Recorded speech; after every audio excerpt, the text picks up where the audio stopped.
사실 뭐 2차 전지 중소형단이나 뭐 메타버스 이쪽 부분은 올랐던 만큼 차익이 실현된다 하면 받아들일 수는 있거든요. 네, 맞습니다. 근데 제약바이오는 뭐 오른 것도 없는데 같이 두드려 맞고 있으니까 네. 이쪽은 제약바이오는 이번에 좀 반등을 어떻게 보십니까? 저희가 물론 저희 뭐 센터에서 그 뷰나 이런 걸 봤을 때 워낙에 여태 동안에 어떻게 보면 뭐 신라젠 이슈도 있었고 신약 개발 쪽 여태 동안 계속 저희 바이오 쪽에 좀 주가 상승을 크게 좀 모멘텀으로 가져왔었던 신약 개발 쪽이 계속 이슈가 나오고 하면서 이제 어떻게 보면은 기대치가 상당히 낮아졌고 그러다 보니까 주가적인 상승 측면도 좀 찾기가 힘든 부분이 있었는데 사실 뭐 3월에 기대되고 있는 어떤 학회나 아니면 암학회도 이제 5월쯤에 이제 예정이 되어 있는데 점차 그쪽에서 어느 정도 성과가 나는 업체들 위주로는 이제는 뭐 주가 측면도 많이 싸져 있고 이러다 보니까 봐야 되지 않을까라고 보고 있고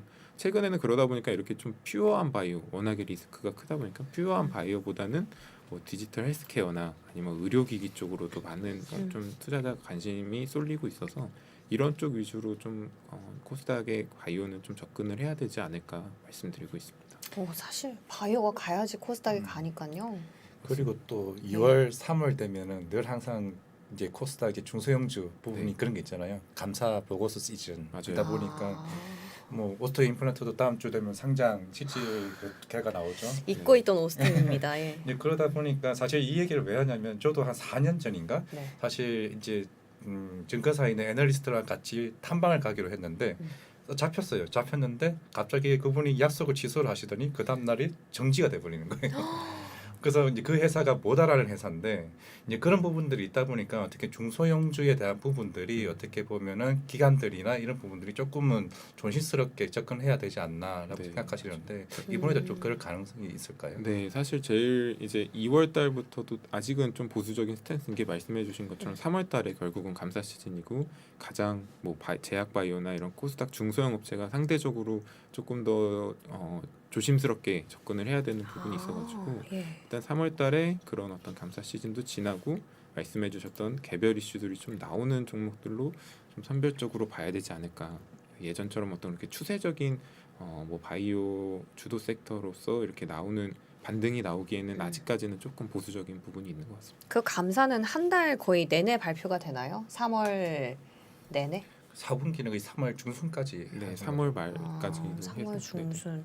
우리가 시작하면서 아까 3월 얼마 남지 않았다 이랬는데 한 4월 돼야겠네요. 그래서 어제 얘기했던 우리 대형주 위주로 얘기를 하셨던 것 같아요. 이제 좀 음. 부분들 실적이 나오는 네. 부분은 이제 접근을 하자라고 한 게 금리 인상이 되면은 어떻게 보면 중소형주 같은 경우는 자금 조달에 대한 부분들이 부담이 되니까. 네. 자, 말씀을 해주셨던 사실 아마케라든지 JP모건 이게 제약바이오에서는 가장 좀 핫한 또 이슈라든지 빅 컨퍼런스 아니겠습니까? 네. 근데 이런 부분이 코로나 때문에 그죠?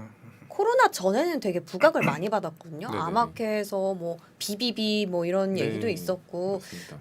조금 이제 들어본 바는 있는데 네. 코로나에 다 묻혔잖아요. 그렇죠.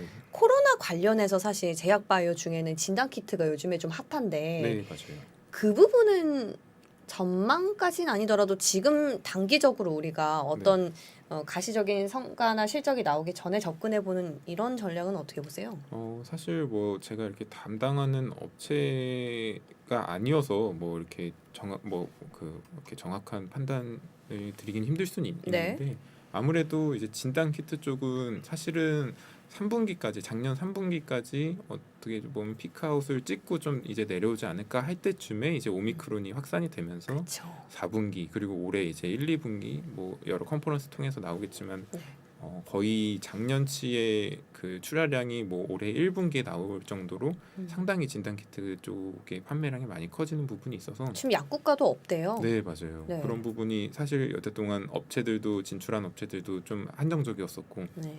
물론 계속 이제 늘어나는 추세이긴 하지만 이런 점을 봤을 때 근데 사실 주가가 워낙에 이렇게 테마성으로 좀 움직여 버리다 보니까 예. 사실 실적이 나오면서 그런 부분이 좀 전반적으로 주가도 우상향하는 움직임이었으면 좋았을 텐데 최근에 이런 게 이제 뉴스가 확 부각되면서 급반등을 했었고 이에 따라 좀 차익 실현도 나오면서 변동성이 상당히 커진 상태예요. 그래서 지금은 말씀해주신 것처럼 어떻게 보면은 진단 키트 관련해서 이제 1분기나 2분기 호실적이 나올 때마다 다시 좀 주목은 받을 수 있겠지만 지금 단기 변동성은 조금 조심해야 되지 않을까라고 말씀드리고 있습니다.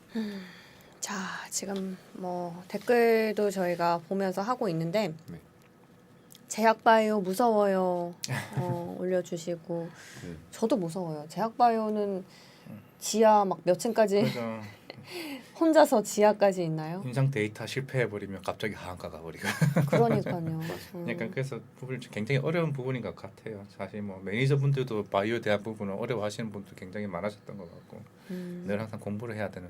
그리고 이 바이오 같은 경우에는 어떤 눈에 보이는 걸로 우리가 책정을 못해서 그래서 바이오는 밸류에이션이 없다고 제가 네. 들은 것 같은데 맞아요? 아무래도 밸류에이션을 기존의 뭐 제조업이나 이렇게 눈에 찍히는 단기 굴뚝. 실적이 있는 네. 업체들의 밸류에이션을 적용하기에는 아직 뭐 실적이 항상 마이너스니까 그 밸류를 매기기 힘들었던 게 있고 네. 그러다 보니까 이제 뭐 많은 분들이 분석을 할 때 새로운 이제 밸류 매기는 방법을 적용을 하고 계신 것 같아요. 그러다 보니까 그럼 제약바이오는 어떻게 밸류를 매겨요? 처음에 이제 예. 신약 쪽 관련했을 때는 임상 단계별로 아, 이제 임상 단계. 거기에 대한 뭐 퍼센티지 성공 확률이나 이런 걸 통해서 이제 좀 밸류를 줬었었고 최근에는 뭐 PED라고 해서 뭐 저희가 이제 그 어떻게 보면은 그 드림 이제 꿈에 대한 네. 거기에 대한 거에 대한 밸류를 좀 측정을 해서 그걸 좀 적용하려는